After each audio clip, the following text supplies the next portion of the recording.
Assalomu alaykum, hurmatli Qonun 101 kanali kuzatuvchilari. Bugun O'zbekiston Respublikasi ma'muriy javobgarlik to'g'risidagi kodeks haqida ma'lumotlarni berib boramiz. Demak, ma'muriy javobgarlik to'g'risidagi kodeks o'zi nima? Bu O'zbekistonda ma'muriy huquqbuzarliklar va ular uchun qo'llaniladigan jazolarni belgilab beradigan asosiy qonuniy hujjatdir. Ya'ni 94-yil 22-sentyabrda qabul qilingan va 95-yil 1-apreldan kuchga kirgan. 5 bo'lim, 31 ta bob va 348 ta moddadan iborat. Ya'ni asosiy bo'limlari umumiy qoidalar, ya'ni ma'muriy javobgarlik tushunchalari va vazifalari, ma'muriy huquqbuzarlik va javobgarlik, ishlarni ko'rib chiqadigan organlar va ma'muriy ish yuritish tartibi hamda ma'muriy jazoni ijro etish, ya'ni jarima, qamoq va boshqa jazolarni bajarish tartibi ko'rsatilgan.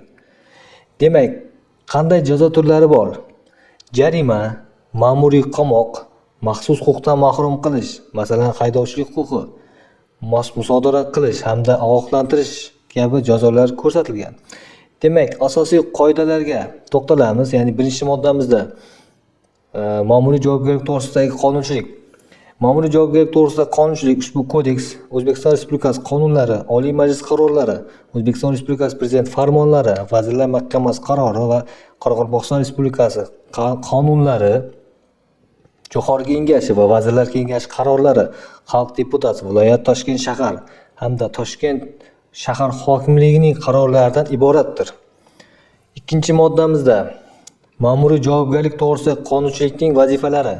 Ya'ni ma'muriy javobgarlik to'g'risida qonunchilik inson, jamiyat farovonligi yo'lida fuqarolarning huquq va erkinliklarini, mulkini, davlat va jamiyat tartibini, tabiiy muhitni muhofaza qilish, ijtimoiy adolat, qonuniylikni ta'minlash, ma'muriy huquqbuzarliklar to'g'risidagi ishlarni o'z vaqtida ko'rib chiqishni, shuningdek, bunday huquqbuzarliklarning oldini olish, fuqarolarni respublika konstitutsiyasi hamda qonunlariga rioya etish ruhida tarbiyalashni o'z oldiga qo'yadi.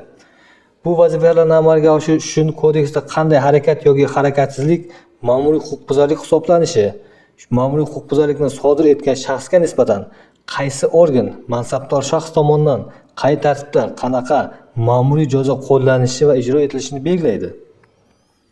3-moddamizda ma'muriy javobgarlik to'g'risida qonunchilikning prinsiplari.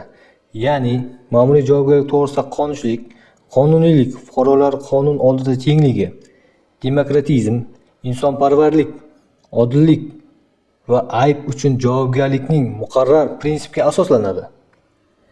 Demak, bugungi videorolikimiz shulardan iborat edi. Keyingi videorolikimizda ko'rishguncha xayr. E'tiboringiz uchun rahmat.